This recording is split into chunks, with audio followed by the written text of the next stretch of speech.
Yes. Welcome, ladies, gentlemen, and anybody else who is joining us to tonight's Sheffield United Way match reaction. And what a match reaction it is going to be. Of course, Sheffield United tonight have just been to Bloomfield Road and have won 2-1 away at Blackpool, courtesy of goals from Sanderberger and a brilliant second from James McAtee. Fantastic goal, fantastic celebration. And then United did what we've done a lot in the last few games. Don't think it was a vintage performance, but we ground out the win. And grinding out wins is massive when you are in a promotion fight like we are, particularly when you get the fantastic news that everybody around you just doesn't seem to want to win any games of football. Once again tonight, Blackburn, have lost, and we are now 11, an absolutely massive 11 points ahead of third place. That is incredible at this stage of the season. They were bigging it up on Sky. I'm bigging it up a little bit here tonight because that is a huge gap to have in place and gives us such a good position to be in for the second half of the season. And it is starting to look like it could be a special season, and it could end in a very special way come May, which would of course be fantastic. But breathe, Oliver. Don't get too far ahead of yourself. Don't get carried away. This is, of course, Sheffield United. And I was just saying that second half wasn't our best performance. But let's get into the game and let's go through how it went. Because I thought actually Blackpool had started really well. I thought they pressed high. I thought they really forced us back. And for 10 minutes or so, I thought they were really on top. They, of course, had a couple of efforts. One in particular that had me panicking a little bit when it looked as though Wes had completely lost the flight of the ball and just managed to tip it onto the bar.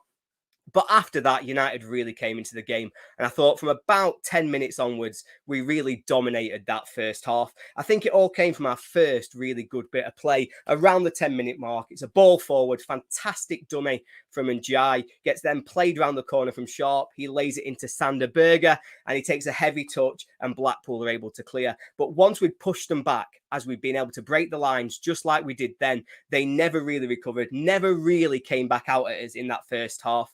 And then, of course, United were able to push them back and finally take the lead just around the 20-minute mark. It was a really good goal and some fantastic play on the right wing. It was what I'd call a typical United throw-in, the one that we always try. You take a quick one, you get it straight back, you turn and try and go down the wing.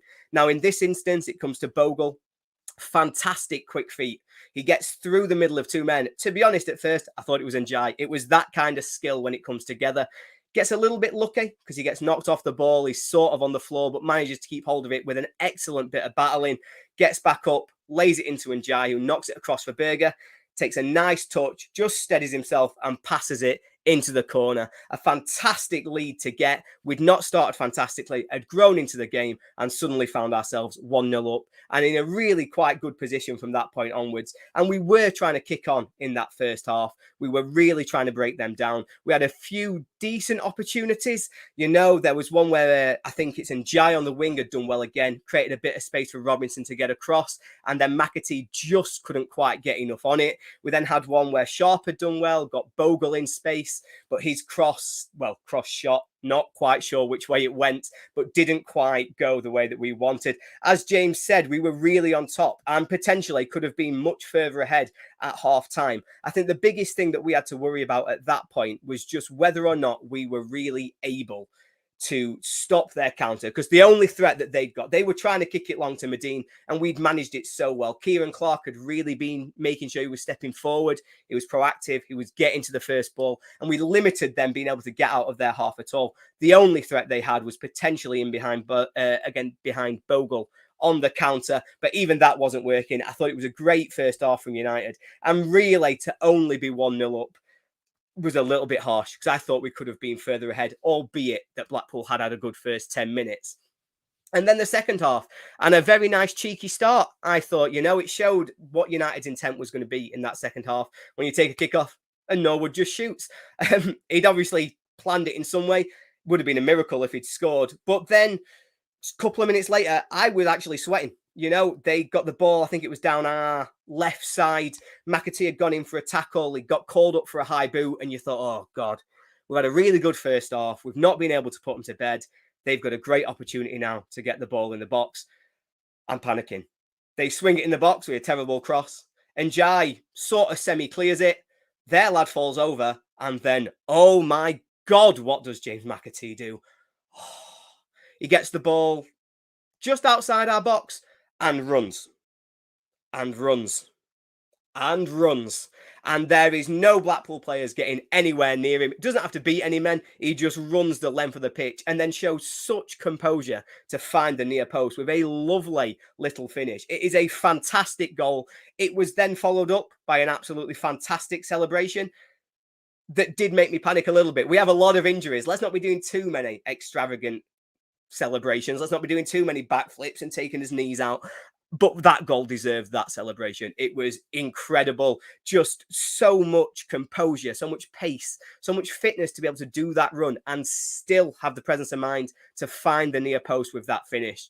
Just a fantastic goal. And despite not doing very much, it's another assist for Iliman Ndiaye. He got 2 in this game. I think that's 5 now since the World Cup break, and he has come back in some fantastic form. Not that this goal had anything to do with him at all, because it was all about the absolute brilliance of James McAtee. He's really coming into himself, I think, since the World Cup. I think he did an interview during the World Cup, and he was saying, he felt as though he was in a place where he could affect games more. He really wanted to get better numbers. He wanted some goals. He wanted some assists. And we are really seeing that. He looks stronger. He looks fitter. He certainly looks a lot more lively, more involved in games. And that's 2 in 2. And a really, really good bit of show from him. I think second half of the season, he could be a really, really key player. And I think he's locked down that position in the team now. I think it's hard for anyone to come in and knock him out when he's playing the way that he is. He gets involved defensively. He's scoring goals. He's contributing. Just a fantastic show from him the last couple of weeks. And I really wanted to shout that out because I was one who did a little bit get on his back earlier on in the season. So very nice to be able to say he is doing really well. And as James says, both him and Doyle coming on City's books, it shows there's a reason that they are going on at Man City. There's a reason they call him the next David Silva. They might be getting carried away, but that goal certainly won't slow down the hyperbole. But, of course, this is Sheffield United. We can't get too carried away about a fantastic goal being 2-0 up away from home, because we immediately then start to switch off. You could see the players had got a little bit excited. We were starting to push forward. We were really trying to force our advantage and maybe grab a quick third that would make a big difference. But we got hit on the counter. I think that second half, just after our goal, we'd lost our heads just a little bit defensively. They win a bit of a sloppy corner, and then the marking really lets us down. It's not a great delivery. It's flicked on at the near post.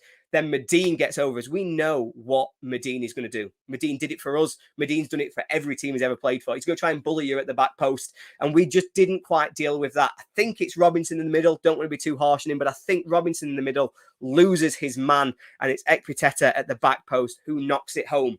Now, at this point, it was 2-0 at Bramall Lane and we fell apart a little bit. We let them back into the game and let them come into it. As has been pointed out in the comments, it happened at Wigan. It was a little bit the same against Huddersfield.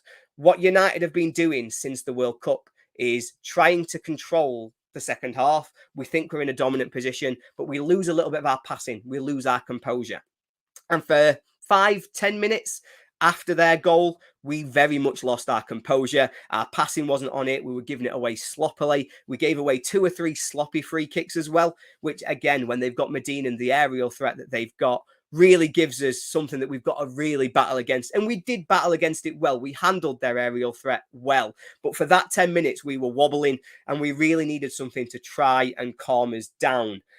Then the subs came, and I felt as though that was what made the difference. Blackpool made a couple of subs, but United also made a couple of subs nice and early. We got Baldock on that right side instead of Bogle, just to give us that little bit of solidity at right back. He's not going to offer as much going forward. He's not going to go forward and beat his man. But what he's going to do is try and steady the ship, stop the cross, just be a little bit more organised, a little bit more sneaky as well in places. I think at one point he just shoved their lad into the ball to win us a throw-in. And I think those really settled us down. So after that, it was just aerial threat. They were pumping the ball forwards. They were hoping it would drop for them. In a couple of occasions, they had decent positions. There was one right in the last minute. I think it was bang on 90. They took a corner, a rubbish corner, and somehow the ball works its way back. We're not clearing it properly. And the lad who's taken the corner is suddenly inside United's box. He's got all the time in the world and he fizzes his shot in, just goes near post. Probably should have gone far post. Apologies. He goes near post and Wes saves it back out for another corner. From the resulting corner, Medina has a free header. And in the 90th minute, you can't really be giving away those kind of chances. But we got away with it. We did what we needed to do, as we did against Wigan, as we did against Huddersfield, as to an extent we did against Coventry. We made sure that we were in a strong enough position that we could see out the result. James calls it experience in the comments, and I completely agree.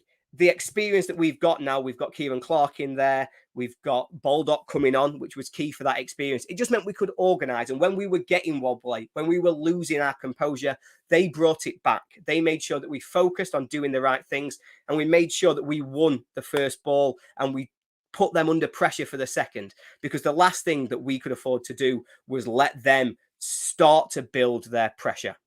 The last thing that really showed our experience, though, was Billy Sharp having a fantastic moment right in the last minute where he, from nothing, wins a corner. From the corner, really cleverly wins a throw-in. From the throw-in, wins another throw-in and wasted about 90 seconds, which is fantastic to see. And that's how you ground out wins. So really professional performance. It gave me some concerns that we can't continue to really drop off in second halves. Is it fitness? Is it something else? I'm not sure, but certainly just something to keep an eye on, because that's 2 or 3 in a row now where we need to make sure that we are organised. We're winning games, we're grinding out results, but it would be nice to see us go out there and just batter somebody for 90 minutes, really put together a full performance, not have any wobbles towards the end, not really feel as though we're under pressure and not have to hang on and grind them out. It's a good skill to have, but it's not one that you have to use every single game. But does it matter? We're 11 points clear. We're playing and we're winning. That's what Sheffield United need to do, and that's where we need to go. So I'm just going to come to some of your comments now and see what you thought about tonight's game. I think you're right, Simon. I think in terms of consistent performances for the rest of the season, that's the point I was just trying to get at there. I think we need to make sure we're consistent through games and not giving it away. But certainly at the moment, we can't complain. 11 points clear of third place. It's not bad at all, is it? So yes, very good result. Oh, and thank you, Paolo. I see we've got a new member. Thank you very much. That is much appreciated. Makes a really big difference to us. And we really appreciate everybody who takes the time to join and become a member of the channel. Thank you very much. I see that in the comments, we have got a Sunderland fan. He's come to tell us about the Sunderland score, and I bet he is feeling very, very positive. I see they beat Wigan 4-1, I think, and it puts them up to 4th in the table.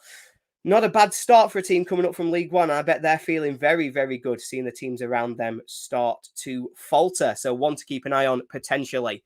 I prefer Mohamed's thoughts, though. Doesn't matter about Sunderland. It matters about Sheffield United, and the Blades are going up. I think I agree. But don't say it too loudly. My dad will never forgive me for counting me chickens, as he would say. I think you've got a good point there, James, in terms of our attack. I think when we are struggling, it's because at the moment we're struggling with a lot of injuries up front. I think Billy and Jebison really does show that towards the end of the games, we're going to struggle to hold the ball. We're going to struggle to get legs and really take the sting out of the opposition while keeping them under pressure. So it might be something we look to work on come January.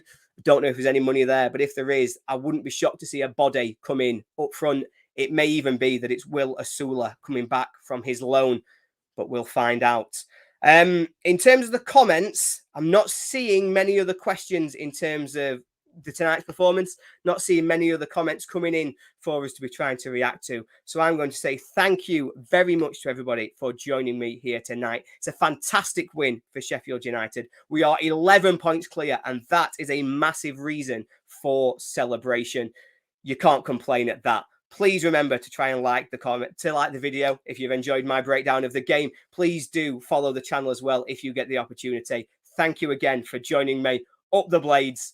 We might, if you say it quietly, we might be going up. Up the Blades. Come on.